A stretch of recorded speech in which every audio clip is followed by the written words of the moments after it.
ಮತ್ತೆ ಎಲ್ಲ ಕರ್ನಾಟಕದ ವಿದ್ಯಾರ್ಥಿಗಳಿಗೆ ಸ್ವಾಗತ. ನಾವು ಸೈಕ್ಲಿಕ್ ನಾನ್ ಸೈಕ್ಲಿಕ್ ಬಗ್ಗೆ ನಾನು ಹೇಳಿದ್ದೆ. ನೋಡ್ರಿ ರಜಾ, ನಾನು ಸೈಕ್ಲಿಕಲ್ ಬರೀ PS1 ಇದೆ, ನಾನ್ ಸೈಕ್ಲಿಕಲ್ PS1 PS2 ಇನ್ವಾಲ್ವ್ ಆಗುತ್ತೆ, ಸೈಕ್ಲಿಕಲ್ ಬರೀ ATP ಬರುತ್ತೆ, ನಾನ್ ಸೈಕ್ಲಿಕಲ್ ATP NADPH ಬರುತ್ತೆ, ವಾಟರ್ ಬ್ರೇಕ್ ಆಗುತ್ತೆ, ಆಕ್ಸಿಜನ್ ಲಿಬರೇಟ್ ಆಗುತ್ತೆ ಅಂತ ಹೇಳಿದೆ. ಈಗ ಕೆಮಿ ಆಸ್ಮಾಟಿಕ್ ಹೈಪೋಥಿಸಿಸ್ ಅಂತ ಪೀಟರ್ ಮಿಶೆಲ್ ಅಂತ ಆತನ ವರ್ಷನ್ ಹೇಳ್ದ.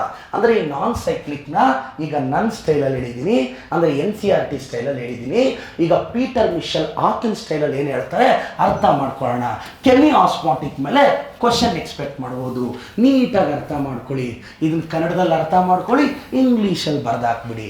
ಆವಾಗ ಇಂಗ್ಲೀಷ್ ಮೀಡಿಯಂ ಹುಡುಗರನ್ನ ಕನ್ನಡ ಮೀಡಿಯಂ ಹುಡುಗರು ಈಸಿಯಾಗಿ ಸೋಲಿಸ್ಬೋದು. ಇದರ ಅರ್ಥ ಯಾಕೆ ಹೇಳ್ತಾ ಇದ್ದೀನಿ ಅಂದರೆ, ಹಳ್ಳಿಯಲ್ಲಿ ದೊಡ್ಡ ಕನಸು ಕಟ್ಕೊಂಡು ಡಾಕ್ಟರ್ ಆಗಬೇಕು ಅಂತ ಕೂತಿರೋ ಹುಡುಗನಿಗೆ ಅಟ್ಲೀಸ್ಟ್ ಇದೊಂದು ವಿಡಿಯೋ ಭರವಸೆ ಬೆಳಕಾಗುತ್ತೆ ಅನ್ನೋದು ನನ್ನ ಪುಟ್ಟ ಪ್ರಯತ್ನ. ಇಲ್ಲಿ ನಿಮ್ಮ ಗೆಲುವು ಮಾತ್ರ ನನಗೆ ಕಾಣಿಸ್ತಾ ಇದೆ, ನೀಟಾಗಿ ಅರ್ಥ ಮಾಡ್ಕೊಳ್ಳಿ. ತುಂಬ ಜನ ಕರ್ನಾಟಕದಲ್ಲಿ ಕೇಳ್ತಿದ್ರು ಒಂದು ಚಾಪ್ಟರ್ ಅಪ್ಲೋಡ್ ಮಾಡಿ ಸಾರ್ ಅಂತ. ಅದರ ಪ್ರಯತ್ನನೇ ಇದು. ನಾನು ಹೇಳಿದೆ ಕೆಮಿ ಆಸ್ಮಾಟಿಕ್ ಹೈಪೋಥೆಸಿಸ್. ಸರ್ ಹಿಂಗಂದ್ರೆ ಏನು ಸರ್?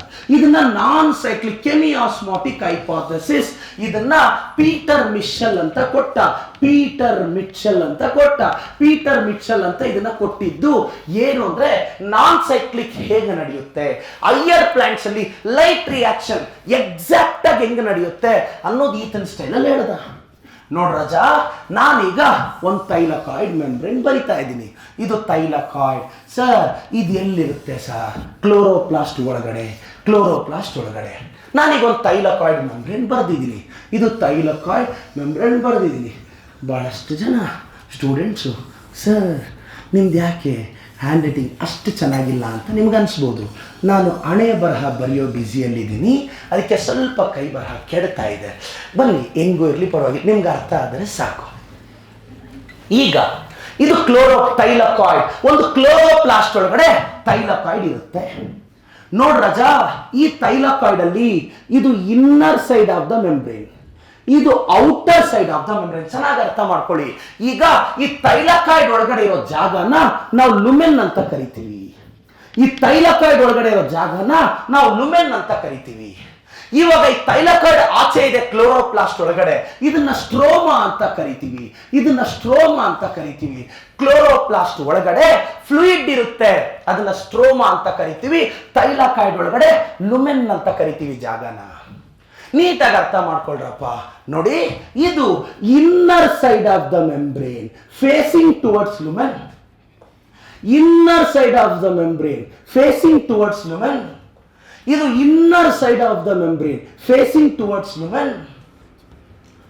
ಈಗ ಈ inner side of the membrane facing towards lumen, ಈ ಲುಮೆನ್ ಕಡೆ ಮುಖ ಮಾಡಿರುವ ಈ ಇನ್ನರ್ ಮೆಂಬ್ರೇನ್ ಅಲ್ಲಿ ವಾಟರ್ ಸ್ಪ್ಲಿಟ್ಟಿಂಗ್ ಕಾಂಪ್ಲೆಕ್ಸ್ ಇರುತ್ತೆ. Inner side of the membrane towards lumen water splitting complex ಇರುತ್ತೆ. ಇಲ್ಲಿ outer side of the membrane facing stroma ಕಡೆ ಮುಖ ಮಾಡಿರುವ ಈ outer side of the membrane ಅಲ್ಲಿ ಈ ಸ್ಟ್ರೋಮಾ ಕಡೆ ಮುಖ ಮಾಡಿರುವ outer side of the membrane ಅಲ್ಲಿ NADP ರಿಡಕ್ಟೇಸ್ ಇರುತ್ತೆ.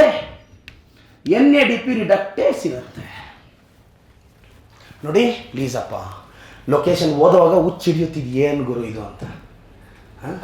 ಹಂಗೆ ಅಂತ ಯಾವುದೋ ಅರ್ಥ ಆಗಲಿಲ್ಲ ಅಂದಿದ ತಕ್ಷಣ ನಮ್ಮ ಲೈಫ್ಗೆ ಅರ್ಥ ಕಳ್ಕೊಳಕ್ಕಾಗುತ್ತಾ? ದಾರಿ ತೋರಿಸೋರಿದ್ರೆ ಪ್ರತಿಯೊಬ್ಬರಿಗೂ ದಾರಿ ಸಿಗುತ್ತೆ. ಕ್ಲೀನಾಗಿ ಅರ್ಥ ಮಾಡ್ಕೊಳ್ಳಿ. ನೋಡಿ, inner side of the membrane towards lumen ಅಲ್ಲಿ ವಾಟರ್ ಸ್ಪ್ಲಿಟ್ಟಿಂಗ್ ಕಾಂಪ್ಲೆಕ್ಸ್ ಇದೆ. Outer side of the membrane towards stroma NADP reductase ಇದೆ. ಗುರು, ನಾನು ನಾನ್ ಸೈಕ್ಲಿಕ್ ಹೇಳ್ತಾ ಇದ್ದೀನಿ ಪೀಟರ್ ಮಿಶೆಲ್ ಸ್ಟೈಲ್ ಅಲ್ಲಿ. ಈಗ ಇದು ಲುಮೆನ್ ಇದೆ. ಪೀಟರ್ ಮಿಶೆಲ್ ಹೇಳ್ತಾನೆ, ನೋಡಪ್ಪ ಇಲ್ಲಿ PS2 ಇರುತ್ತೆ, ಅಂದ್ರೆ ಫೋಟೋ ಸಿಸ್ಟಮ್ 2 ಇರುತ್ತೆ, ಇಲ್ಲಿ PS1 ಇರುತ್ತೆ. ಇವಾಗ PS2 ಇಂದ PS1ಗೆ ಎಲೆಕ್ಟ್ರಾನ್ಸ್ ಹೋಗುತ್ತಂತೆ. ಯಾವಾಗ PS2 ಇಂದ PS1ಗೆ ಎಲೆಕ್ಟ್ರಾನ್ಸ್ ಹೋಗುತ್ತೋ ಆವಾಗ ಎಲೆಕ್ಟ್ರಾನ್ಸ್ ಸ್ವಲ್ಪ ಎನರ್ಜಿಯನ್ನ ರಿಲೀಸ್ ಮಾಡುತ್ತಂತೆ. ಆ ರಿಲೀಸ್ ಮಾಡಿದಂಥ ಎನರ್ಜಿ ಅದೇನ್ ಮಾಡುತ್ತೆ, ಈ ಸ್ಟ್ರೋಮಲ್ಲಿರೋ ಪ್ರೋಟಾನ್ಸ್ನ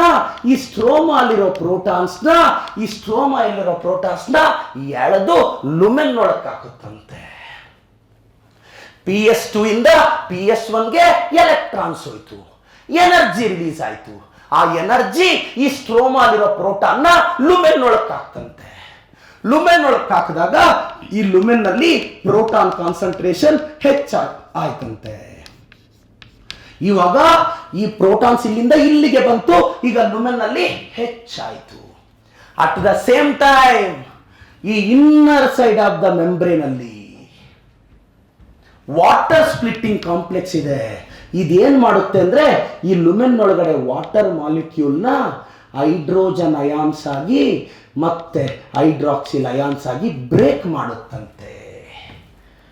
ಆವಾಗಿದು ಇಲ್ಲಿ ಆಕ್ಸಿಜನ್ ಲಿಬರೇಟ್ ಆಗುತ್ತೆ. ಸೊ ವಾಟರ್ ಸ್ಪ್ಲಿಟ್ಟಿಂಗ್ ಕಾಂಪ್ಲೆಕ್ಸ್ ಇರೋದು inner side of the membrane towards lumen, ಆದ್ರೆ ವಾಟರ್ ಸ್ಪ್ಲಿಟ್ ಆಗ್ತಿರೋದು ಲುಮೆನ್ ಒಳಗಡೆ. ಎಚ್ಚರಿಕೆ ಇರಬೇಕು, ವಾಟರ್ ಸ್ಪ್ಲಿಟ್ಟಿಂಗ್ ಕಾಂಪ್ಲೆಕ್ಸ್ ಲುಮೆನ್ ನಲ್ಲಿ ಇಲ್ಲ, inner side of the membrane towards lumen ನಲ್ಲಿ ಇದೆ. ವಾಟರ್ ಸ್ಪ್ಲಿಟ್ ಆಗ್ತಿರೋದು ಲುಮೆನ್ ಒಳಗಡೆ, ಆಕ್ಸಿಜನ್ ಲಿಬರೇಟ್ ಆಗ್ತಿರೋದು ಲುಮೆನ್ ಒಳಗಡೆ. ಇವಾಗ ಈ ಪ್ರೋಟಾನ್ಸ್ ವಾಟರ್ ಸ್ಪ್ಲಿಟ್ಟಿಂಗ್ ಇಂದ ಬಂತಲ್ವಾ, ಆ ಪ್ರೋಟಾನ್ಸ್ ನಂಬರು ಇಲ್ಲಿ ಜಾಸ್ತಿ ಆಯ್ತಂತೆ. ಅಲ್ಲಿಂದ ಬಂದಿರೋ ಪ್ರೋಟಾನ್ಸು ಇಲ್ಲಿಂದ ಬಂದಿರೋ ಪ್ರೋಟಾನ್ಸು ಲುಮೆನ್ ನಲ್ಲಿ ಜಾಸ್ತಿ ಆಗಿ ಆಗ ಲುಮೆನ್ ನಿಂದ ಈ ಪ್ರೋಟಾನ್ಸು ಸ್ಟ್ರೋಮಾದೊಳಕ್ಕೆ ಹೋಗಕ್ಕೆ ಸ್ಟಾರ್ಟ್ ಆಯ್ತಂತೆ. ಹೋಗೋ ಸನ್ನಿವೇಶದಲ್ಲಿ ಇಲ್ಲಿ F1 ಪಾರ್ಟಿಕಲ್ ಇರುತ್ತೆ. ಈ F1 ಪಾರ್ಟಿಕಲ್ಲು, ಈ F1 ಇದರಲ್ಲಿ ATP ಸಿಂಥಸೈಸ್ ಆಗುತ್ತಂತೆ. ATP ಇಲ್ಲಿ ಬಂತು, ಈ ಪ್ರೋಟಾನ್ಸ್ ಎಲ್ಲ ಆಚೆ ಬಂದು ಈ NADP ರಿಡಕ್ಟೇಸ್ ಪ್ರೆಸೆನ್ಸ್ ಅಲ್ಲಿ ಇಲ್ಲಿ NADPH ಫಾರ್ಮ್ ಆಗುತ್ತಂತೆ.